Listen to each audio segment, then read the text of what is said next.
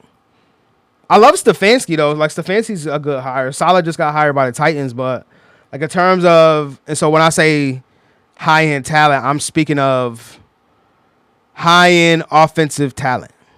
You know what I mean? High end offensive minds, you know, that have shown the propensity or the ability to, you know, coordinate, put together an offense, have innovative ideas. So there isn't a plethora of those guys. And that's what Buffalo needs to complement a generational talent like Josh Allen. So as a result, I just think keep him. I thought, even though I said he was going to get fired, I said he was going to get fired because I felt like the ownership just had enough, and I turned out to be right that the ownership did have enough of him. But when you start to go dive into why he was fired and what actually got him fired, other than the ineptitude, it was the constant tug of war. I believe, you know what the insiders are saying, it's a constant tug of war between the front office and the coaches. And I was saying to myself, I thought McDermott picked Bean and Bean picked McDermott because they both worked together in Carolina. So I thought they was on the same page with most things. But, you know, let the media tell it. They were not on the same page. And as a result, Sean McDermott was fired. And Buffalo is just now coming out with thank you to Sean McDermott for everything he's done. He was there for, I believe, 9 seasons, had 8 playoff appearances, went 2 times to the AFC Championship. I believe it was twice, 2 times to the AFC Championship. And, you know, he just had, you know, some great success as a Buffalo coach. I don't think he'll go down as the greatest Buffalo coach, but because he didn't get a Super Bowl. But he's top 3 ever, maybe number 2 behind Levy, who went to the Super Bowl 4 straight times. Like, that'll probably never happen ever again, just because of the parity of the league. And yeah, that just probably won't ever happen again. But let me not say love. Let me speak. I like Sean McDermott. Love him as a defensive coordinator. I just wouldn't want him as my head coach to take me over the hump and take me to the Super Bowl. Some job openings I could see him going for. Definitely Cleveland. I know they're a very dysfunctional franchise. I feel like Cleveland would be the one spot that he could go to, and he would give Shedeur a shot to start, and then he would also make the defense. The defense would stay intact. Like, it would still be a really good unit under McDermott. Like I said, I wasn't the biggest fan of him, but I like younger guys with different philosophies, and I like offensive play callers. I either like that or I like strong leaders. I'm not saying that McDermott wasn't a strong leader. From everything that you hear, he is a strong leader, but obviously his leadership wasn't good enough where he could get them over the hump to a Super Bowl. So that's where my issues with McDermott lie. And again, I think he probably isn't the guy in Buffalo to get them over the hump, but he will be a home run hire for someone else like Cleveland. Like, who else has openings? I mean, I really can't see him at the Ravens, but, you know, you never know. Maybe the Steelers, too. He kind of fits their whole vibe of what they like. And he played with, I believe he played with Mike Tomlin at St. Mary's. I was about to say St. Vincent's. At St. Mary's. Is it St. Mary's? William and Mary.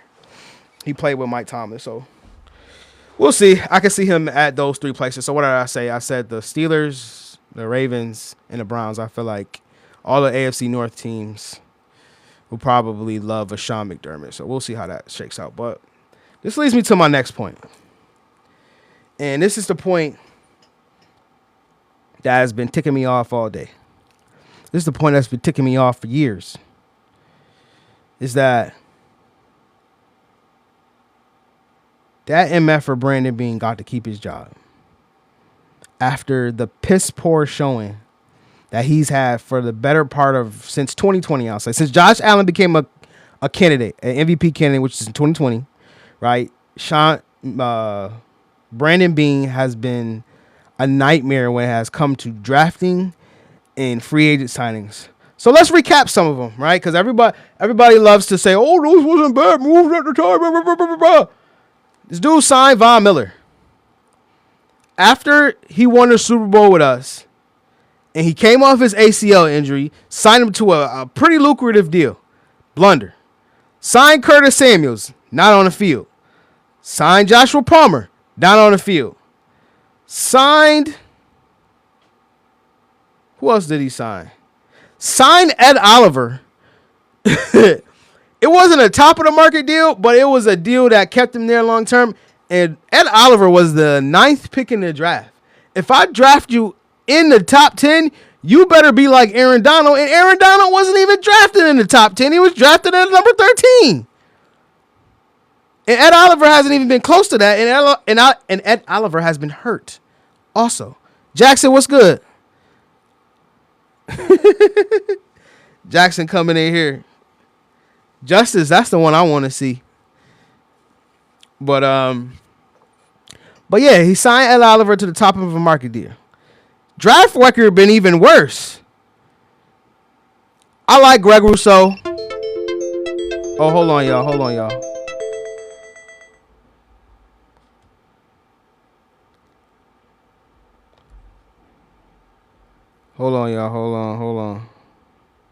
Oh, no. I don't even know what that was about. That you had to, put the live back. But anyway, I like Greg Rousseau. He's cool.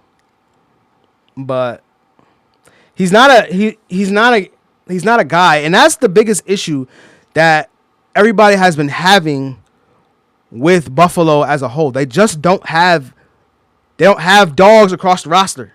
They have good players, not great players. They have a bunch of players who have outplayed their draft position. Christian Benford outplayed his draft position. They also drafted Dane Jackson, getting back to the negative. They also drafted Dane Jackson, 7th rounder. And at the time, they was starting him, and he was all right, but he didn't last for a second contract. And then he got into the game last week against the Broncos and got toasted for a touchdown. Now, that is tough to come in. That's able to come in after an injury and make things happen. So I'll give him some grace. However, no. Dane Jackson has been done for a minute. And see, that's another retread. Somebody that they cut and they brought back. So that was a blunder too. They drafted Kaiir Elam, who coming out of Florida was widely known as a grabber, really grabby corner, wasn't really fast, and they took him in the first round. And he didn't last. He really barely even played for Buffalo. I believe he had like one good game. I think it was against like the Ravens or something, where he had like a bunch of PBUs. But after that, like, we never seen him again. So Bean's track record, and then on top of that, oh no, I can't forget this. And then on top of that, drafts Keon Coleman, who can't even make it to meetings on time. They trade away Stephon Diggs because they said he was a problem. They said he was causing issues behind the scenes between Josh and in the front office, and he had that one day, what was that, 2 years ago, in their training camp where he was sent home. So they had him, they traded him away, and they said Keon Coleman was going to be what we need. He was going to be able to replace. That's what you said by your moves. You didn't say that verbally. You said it with your moves that we're going to get Keon Coleman to fill this void. But what Bean did do is he got on WGR and told him that their BS takes about them needing wide receivers, it was BS. Right? That was going into this year. And now it's come to fruition. You don't have an outside wide receiver who can win consistently against one-on-one coverage. You're counting on Brandon Cooks. And again, I'll go back and say, Brandon Cooks, he is a solid wide receiver. I won't take that away from him. But he's not somebody I want to rely on down in and down out to consistently separate from man coverage. He's 32.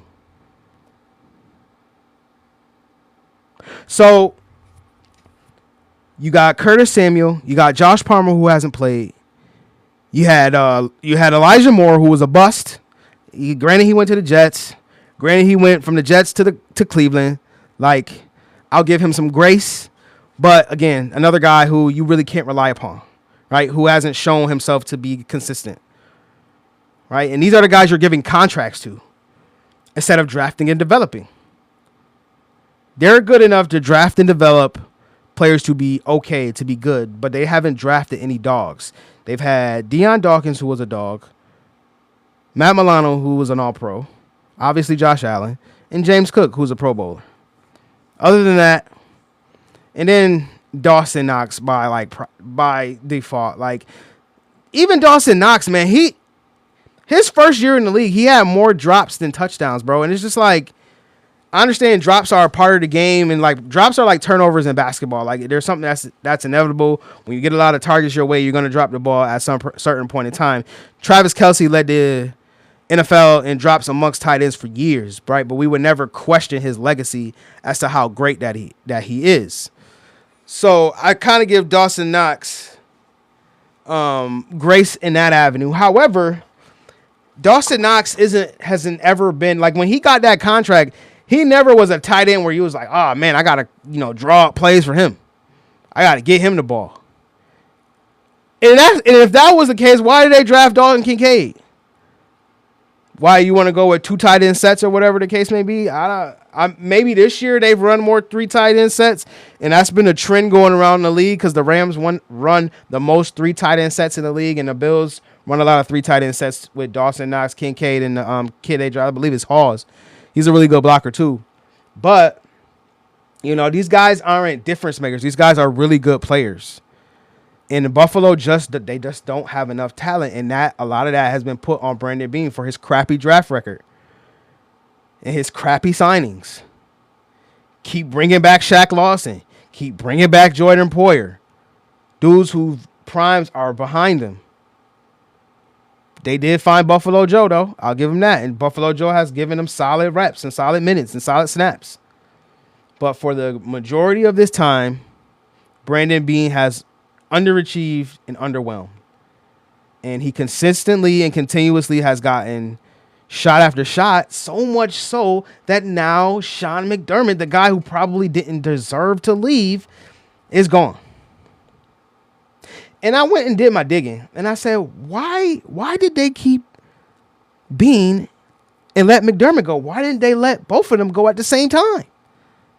And then I looked, I digged. Shout out to The Athletic, man. I love reading their articles. They always do like a deep dive of everything, and they are one of the top publications in terms of giving you like inside access to certain situations, right? Because they're under the New York Times, and there's a good. I love The Athletic. I subscribe to them, right? Because you need to be able to, be able to read about the league and what's going on. And I love reading about the league and what's going on too. And if most of you don't know, I have my own sports agency, so a lot of things are synonymous. And again, I'm not gonna say a lot of people, but there are people who come to me who value my opinion when it comes to sports. So I want to make sure that I, have my I's dotted and my T's crossed and make sure I know what I'm talking about. Like, I'm one of those people. I'm not one of those people that just want to get up here and just want to, blurt out random things. Like, I do that with my clips sometimes. Sometimes I'll just post random clips to get, engagement. But like, if I'm up here talking on live, I want to make sure I know what I'm talking about. And so The Athletic, had this article about why they kept Brandon Beane over Sean McDermott and why they didn't go synonymously, why they didn't go together. And it's because Brandon Beane is the one who meets with Terry Pagula and goes over and watches film with him. Lets him know what's going on with the team. Lets him know what's going on with personnel. AKA, he's liked a lot more than Sean McDermott. And then there was another report that I read before coming on that 5 weeks ago, McDermott, Beane, and Pagula had a meeting. And McDermott voiced his opinion about what the team needed to do to get better and the lack of deficiencies that the roster has, which are clear as day, And so that's why, like, even though I didn't want McDermott as a coach anymore, that's why I didn't think he didn't need to go, because clearly he was trying to speak up and advocate for himself. You know what I mean? To bring to their attention that, the roster is not as good as other people's roster. And one more comment I want to address about Brandon Beane, when he said that he wants to be responsible so he doesn't have a Rams-like collapse.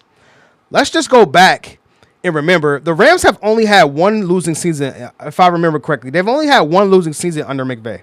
It was one season that we had a lot of injuries, and when he went 5-12. Other than that, we've been 500 for pretty much his entire tenure. That's Sean McVay I'm talking about. Also, the Rams have the most draft picks that have played for us.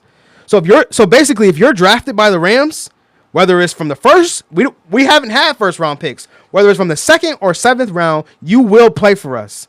We had LaDainian, Travis Tomlinson, LaDainian Thomas's nephew. He was like a 6th round pick. He played for us. Braden Fisk, 2nd round pick for us. Brian Young, 2nd round pick for us. Kobe Turner, 2nd round pick for us. Jared Verse, one of our first round picks that we've had in like 5 years. Omar Speights, UDFA. Nate Landman was a free agent. Kobe Durant, draft pick. Quentin Lake, draft pick. Forbes we traded for.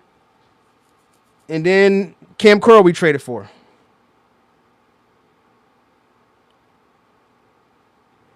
Also, you go on the offensive side. Puka Nacua, draft pick. Tutu Atwell, draft pick. Warren McClendon, draft pick. Alaric Jackson, draft pick. Steve Avila, draft pick.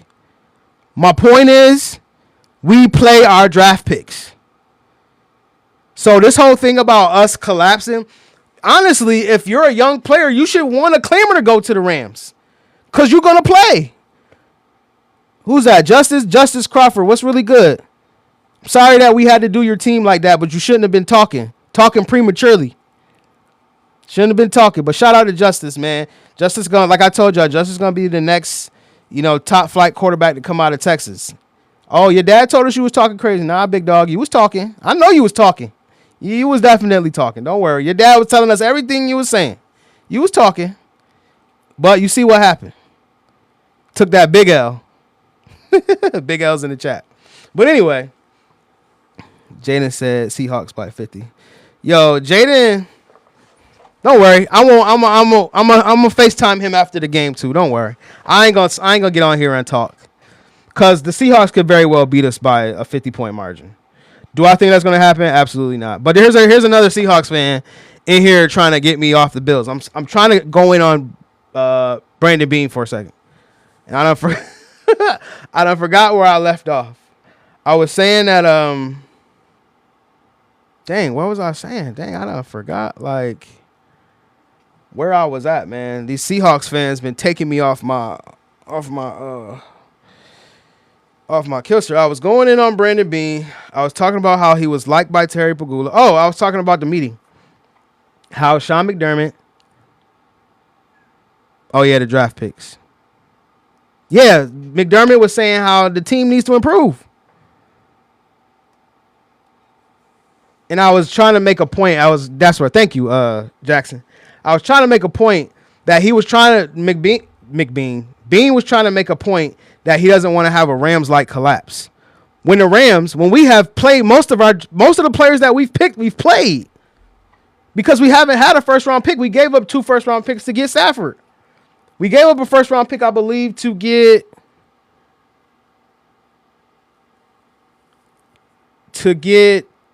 Devontae? I don't think we gave a pick. Actually, we signed him as a free agent. Excuse me. Forgive me. And Kyron Williams and Blake Corum, both draft picks, took multiple reps for us and still are a 1-2 punch. So the point I'm making is you can't say that. We never collapsed. We had one losing season. And so it's when you say stupid stuff like that and you don't know what you're talking about and then trying to use the Rams as an example for why you don't want to go out and make aggressive moves. And then they had a trade lined up for Jalen Waddle and didn't move it and didn't make it. I had said before, not this draft, but the draft before, whichever draft Marvin Harrison Jr. was in, so I think that was 2 years ago, I said that the Bills should have gave up 2 or 3 first-round picks to move up to take Marv.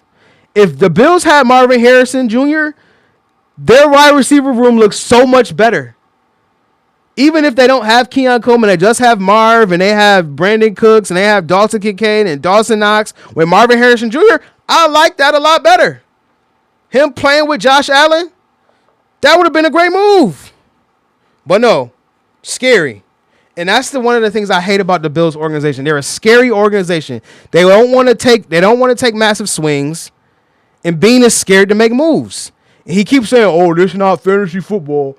A lot of the guys that's coming in, they're coming in a lot younger, and they think it's fantasy football." No, bro, it's they want to take risk. They want to make moves, and it's tough. Oh, I hate this because I don't want to make this an ageism thing, but it's tough when you got somebody that's older in a position of power. You know the move is aggressive, but you know it's a good move. But because the person is a very risk-averse person, they won't make the move, even though that's what you should do. And see, now it's a situation where he gets to lead, Brandon Beane gets to lead the next coaching search. Buffalo has a press conference tomorrow with Beane and Pagula. I have to watch this press conference because I want to see how he dances around the wide receiver question. I want to see how he dances around the McDermott question. Because again, like I said, I thought this McDermott move should have been made a long time ago. I have been calling for my Sean McDermott to lose his job. I've been calling for that. I called for his job when they lost against Denver on Monday night when they had that blunder. I said McDermott is done. Obviously, they probably wouldn't have fired him mid-season, but I was calling for his job then. So now that was 2 years ago. So now that we at this spot, I'm not surprised, right? You only get a couple opportunities to mess up like this. And like I said, when they took that private equity investment, listen, and they going into a new stadium, I was like, yeah, McDermott is on his last leg. And if he don't get it done this year with not a very strong, in terms of top quarterbacks, without a strong quarterback presence from Mahomes, Burrow, Allen, all of these guys, I was like, yeah, he's going to be done. And I was right. And like I said, usually when you connect all the dots, you can usually find the answers. And that's what I'm really good at, connecting the dots, man. Shout out to everybody that's in this live right now, man. Interact with me. I love football, love talking the game. I'm just talking Buffalo Bills right now because, like I said, I'm overqualified to talk about the Buffalo Bills and what, they've been doing for the last pretty much 9 years. And the things that I've been trying to tell Bills Mafia for years, like their team is not that good. That you guys don't have that much talent. And now it's all culminating in them firing Sean McDermott almost I was covering them for 4 seasons. So from that time, 3 seasons later, they fire in McDermott. When he really, honestly, he really doesn't deserve to be fired at this moment. He deserved to be fired a long time ago, but not at this moment because he was able to take a less than talented roster, get him to be the number 1 pass defense in the league, and still have them looking respectable where they almost beat, where they beat the 2 teams that's in the AFC Championship. They beat both those teams and climbing back from these insurmountable leads. Like they did a lot this year because of McDermott's coaching, because of obviously Josh Allen. And I just don't think that this was the time to do it. This wasn't the time to do it if Beane didn't go with him. I guess that's my biggest thing. It's the fact that Beane did not go with him when he is probably the biggest culprit for this whole doggone thing, for this whole mess that Buffalo is in. I'm not even going to call it a mess because it's tough to call it a mess when you're making the playoffs. When you've made the playoffs for, 5 to 6 seasons in a row. Like, it's tough to call it a mess. I understand that's not their goals, but they have won. They haven't won at the highest level, but they have won. So I won't poo-poo on that. However, again, you just have to get it done. Beane does not deserve to keep his job, man. I don't even like calling for people's jobs, but, Beane has, when you've just been this egregiously bad in terms of drafting, in terms of free agent signings, and then now just because you really, and see, that's another, that goes to show you, all the young people listening. I don't believe in this all the time, but it's just what it is, man. Sometimes it's better to be liked more than it is to be competent. And people go with the people that they like and that they comfortable with. And that's the situation you see here with Pagula. By all reports and all indications is that Brandon Beane is Terry Pagula's right-hand guy. And those are guys that that's a guy he feels comfortable with. And so as a result, Beane gets to lead, the next coaching search. And we'll see how it shakes out, man. My dream. I don't want to call it a dream hire because it's not a home run, but I think for the Bills to be their best self and for the Bills to go forward with some type of optimism, I believe that they need to make Joe Brady the head coach. I've been hearing Clint Kubiak, and I just saw something before I got on. You know, the Bills have had a top 2 to 3 offense for the last 2 seasons. And honestly, if you look at the numbers, the advanced metrics, Joe Brady offense has been better than a Clint Kubiak offense. I just think Bills Mafia want a new face. And no one can seem to tell me why they don't want Joe Brady as the head coach. They was all looking at me crazy. So I was in a live one time with Bills Mafia. And I said to them, now this is when Joe Brady was still, I believe he was leaving Carolina and he was looking to be a head coach. And the Jaguars position was open. And I think the Buffalo offensive coordinator position was open. I don't know. But I had brought up Joe Brady's name, like based upon what he had did in Carolina, based upon what he had did at LSU. Like I thought he would be a great candidate, and he's young.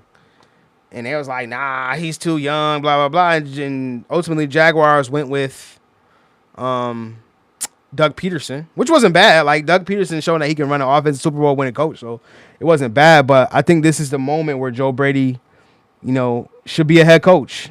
Like, for him creating so much chaos in terms of for the defense with the personnel that he had. And then on, 3rd and 5, and he ran that hook and ladder, you know, for a first down and a crucial crunch. Like, that shows me that he has nads, man, and that shows me that he has gall and guts and that he can get it done in big-time moments. Like, he can be a head coach and still call plays. McVay called his own plays. Kevin O'Connell called his own plays. Who else called it? Liam Cohen called his own plays. Like, a lot of these guys call their own plays. Dave Canales calls his own plays. Like, you can be a head coach and call your own plays. And I think Joe Brady can come from that mold and be a really good candidate for them. And it would keep the continuity together. And it would be the smoothest transition for Josh Allen. I think all they really need is a regime change in terms of draft focus. They need to draft athletes at all positions. Right? They need to stop drafting undersized linemen. They need to stop drafting linemen, period. Just stop drafting 100 defensive linemen. I remember one year they drafted like 3 defensive linemen in a row. And they drafted Boogie Basham, cut him to go to the Giants, and got cut again. Like, just these type of blunders, bro. Like, I believe they went back-to-back defensive linemen. They went Greg Rousseau, and then they went Boogie Basham. What is this comment? It says, I would like to take this time to personally apologize to the Broncos for what's about to happen. Man, listen, don't get in here being cocky, bro. The Patriots still got to go out there and play. Sean Payton is a great offensive mind. And listen, Stiddy is no scrub. Stiddy can play. For a backup quarterback, Stiddy can play. I'm not saying they're going to win because I like the Patriots roster, and that defense is scary because they got fast athletes on the back end with Jones, Gonzalez, not Carlton Davis. He's not a fast athlete, but he played well. Even though he had 2 DPIs, he still played well last game. And they got a fearsome front four. But don't get in here being cocky. Y'all mess around and lose, man. I think the Patriots gonna win, but I don't know if it's gonna be. He used to be our backup. We know everything about that, man. It's over for the Broncos. We'll see. I'm picking y'all to win. That's all I'm saying. I'm picking y'all to win. I'm not saying that y'all not going. I'm just saying I'm picking y'all to win. But I like if I'm the coach, I'm not underestimating any team because if you got a great scheme and a great game plan, sometimes that supersedes talent. Sometimes, and it's just the type of game where everybody like. I appreciate the follow, Josh, man. Come back into the live, man. I go live, twice a week, man. I love, like I said, I'm trying to find everybody who love football and create a community where we could just have, great talks about football. And that's what I'm looking to do. So appreciate the follow.